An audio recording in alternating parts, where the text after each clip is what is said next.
Hello दोस्तों, welcome to think smart art com classes. मैं हर्ष कुमार आपका बहुत बहुत स्वागत करता हूं। आज एक हम ऐसे मुद्दे पर चर्चा करने वाले हैं जो कि मोस्ट इम्पॉर्टेंट है।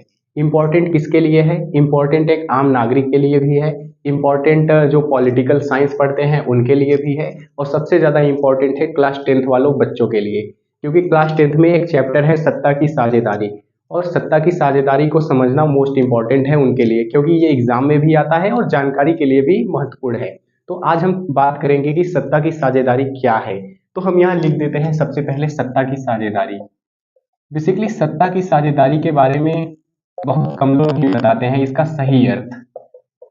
सत्ता की साझेदारी का अर्थ है कि जो भी सरकार में या शासन में सरकार में या शासन में सत्ता का विभिन्न व्यक्तियों या समूहों में विभाजन कर देना। जैसे मान के चलिए ये पूरा सरकार है, ये पूरी सरकार है, ठीक है।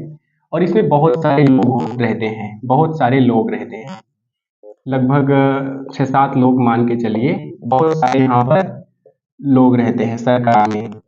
अब ये पूरी सरकार या शासन की व्यवस्था है, और इस सरकार या शासन की व्यवस्था में जो पूरी शक्ति है, जो पूरा पावर है, वो सिर्फ इस एक व्यक्ति के हाथ में दे दिया जाए, तो ये हो जाएगा सत्ता का केंद्रीकरण। मतलब सत्ता का बंटवारा नहीं है, यानी सत्ता की साझेदारी यहाँ नहीं है। यहाँ पर सत्ता की साझेदारी नहीं होगा।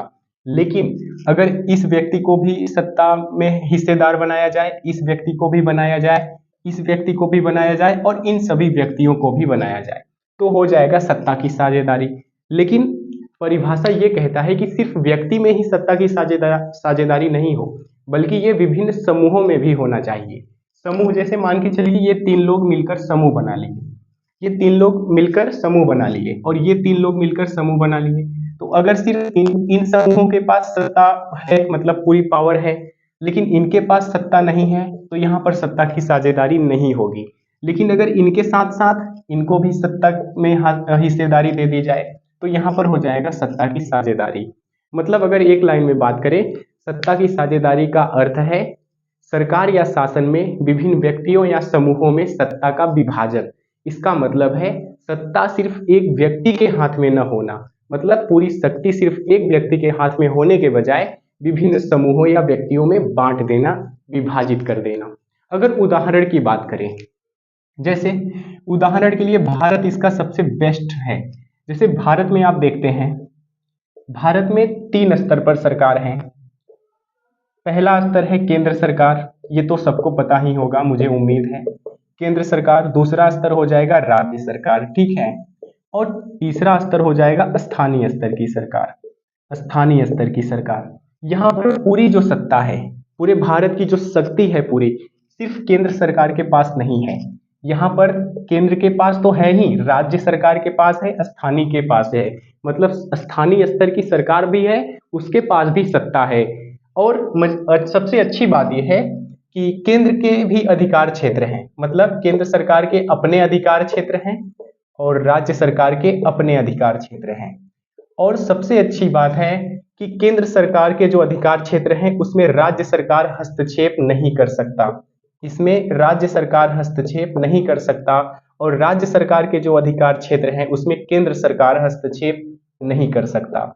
और इसके लिए भारत में बनाया गया है सूचियां, कि जो हम बात करते हैं संघ सूची और राज्य सूची, संघ सूची, राज्य सूची और समवर्ती सूची। इसके लिए बनाया गया है समवर्ती सूची, मतलब कौन से विषय पर कौन सी सरकार नियम कानून बनाएगी, इसके लिए बनाया गया है सूचियां। ये सूची मैं गलत लिख दिया हूं क्या? लेकिन ऐसे इसमें तो ऐसे ही लिखा जाएगा। तो आई होप आपको ये समझ आया होगा कि सत्ता की साझेदारी क्या है। सत्ता की साझेदारी का एक रूप और भारत में देखने को मिलता है। जैसे भारत में क्या है, सत्ता का 36 बंटवारा भी है। भारत में सत्ता का 36 बंटवारा भी है। इसे मैं 3 खाने में बना देता हूँ। यहाँ पर आ गया न्यायपालिका, यहाँ पर आ गया कार्यपालिका, और यहाँ पर आ गया विधायिका। लेकिन एक बात आपने कभी सोचा है, जब आप बात करते हैं सरकार की, हम जैसे आपसे कोई पूछता है कि सरकार, आपके सामने कोई सरकार शब्द लेता है, तो आपके दिमाग में प्रधानमंत्री का चेहरा याद आता है, या प्रधानमंत्री का चेहरा बनता है, जो भी उस टाइम के प्रधानमंत्री होंगे। लेकिन क्या न्यायपालिका का चेहरा, या जो मुख्य न्यायाधीश हैं, मुख्य न्यायाधीश हमारे जो हैं, क्या उनका चेहरा बनता है? नहीं। ऐसा क्यों? क्योंकि हमारे मन में ऐसी छवि बना दी गई है शुरू से ही कि सरकार का मतलब सब कुछ प्रधानमंत्री होता है। तो ये गलत है।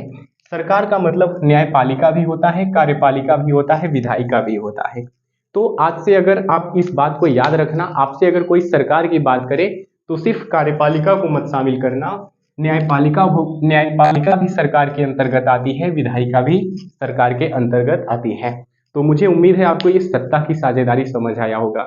सत्ता की साझेदारी का मतलब है सरकार या शासन में जो पावर है, जो सत्ता है, उसका विभिन्न व्यक्तियों और समूहों में विभाजन, उसके विभिन्न व्यक्तियों और समूहों में विभाजन। तो मुझे उम्मीद है आपको ये समझ आ गया होगा। तो ऐसे ही छोटे छोटे वीडियो पाने के लिए, छोटे छोटे कॉन्सेप्ट के लिए चैनल को जरूर सब्सक्राइब करें। Thank you.